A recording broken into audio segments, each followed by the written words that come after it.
Je n'aurais jamais imaginé que le moment le plus sombre de ma vie coïnciderait avec la trahison des personnes que j'aimais le plus. Ma femme Anna et notre fille Elena m'ont abandonné juste au moment où j'avais le plus besoin d'elles. Ma bataille contre le cancer a été assez difficile, mais la raison de leur retour des années plus tard a dépassé toutes les attentes. Laisse-moi tout te dire. C'était un jour comme les autres, lorsque le médecin m'a donné le diagnostic. Lymphome hodgkinien avancé. Un coup au cœur, surtout pour quelqu'un comme moi, toujours attentif à sa santé et rigoureux dans les visites médicales annuelles. Malgré l'horreur initiale, le médecin m'a expliqué qu'il y avait une chance de survie grâce à la chimiothérapie. J'ai décidé de me battre, mais je savais que ce serait dur.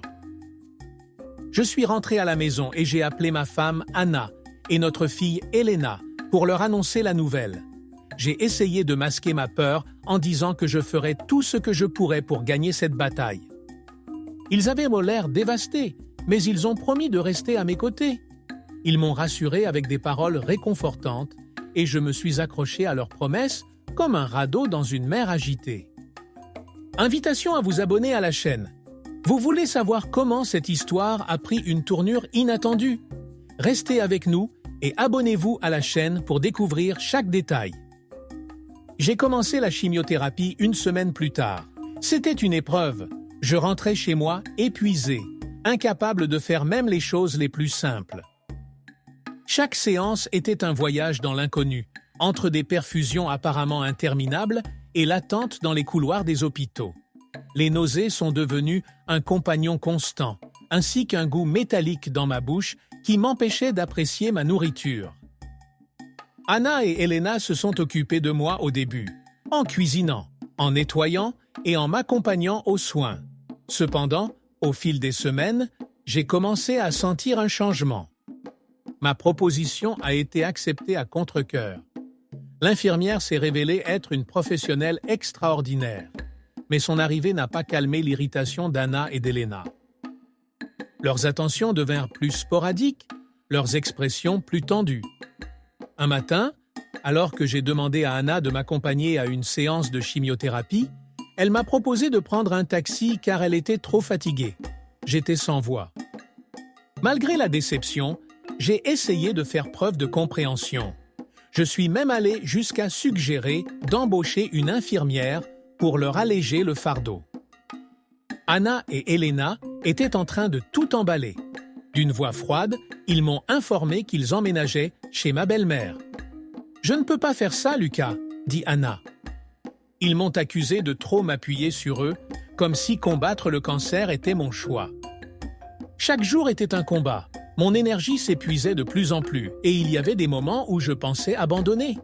Mais quelque chose en moi refusait d'abandonner. Les médecins, bien que prudents, ont commencé à voir de petites améliorations et cela m'a donné la force de continuer. C'est pourtant lors d'un de ces jours que, de retour d'une séance de chimiothérapie, je me suis retrouvé devant chez moi avec un camion de déménagement. Mon frère Stefano, un homme au cœur d'or, s'est avancé. Il a emménagé temporairement avec moi, même s'il habitait à 3 heures de chez moi et avait 2 jeunes enfants.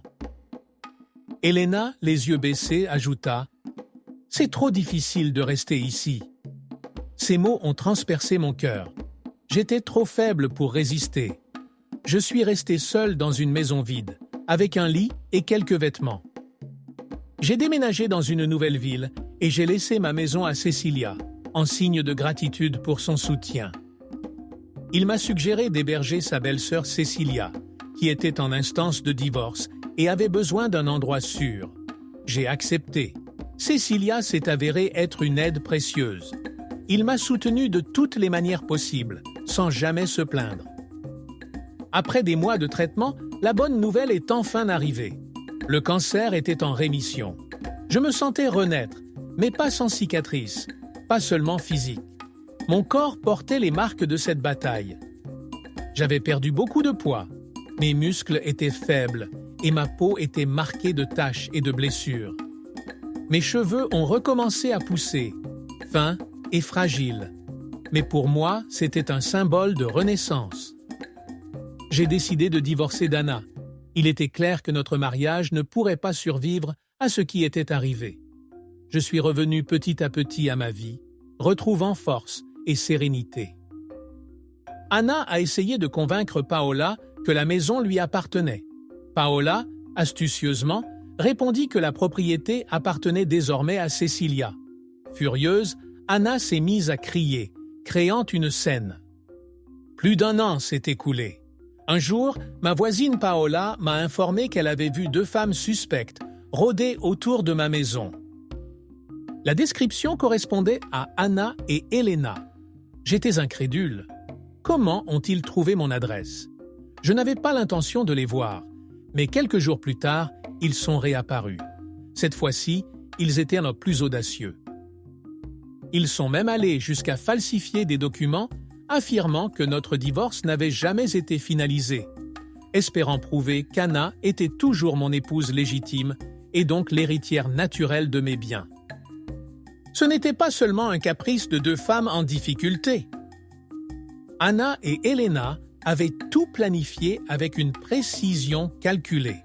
Une stratégie froide qui m'a laissé abasourdi lorsque j'ai appris les détails.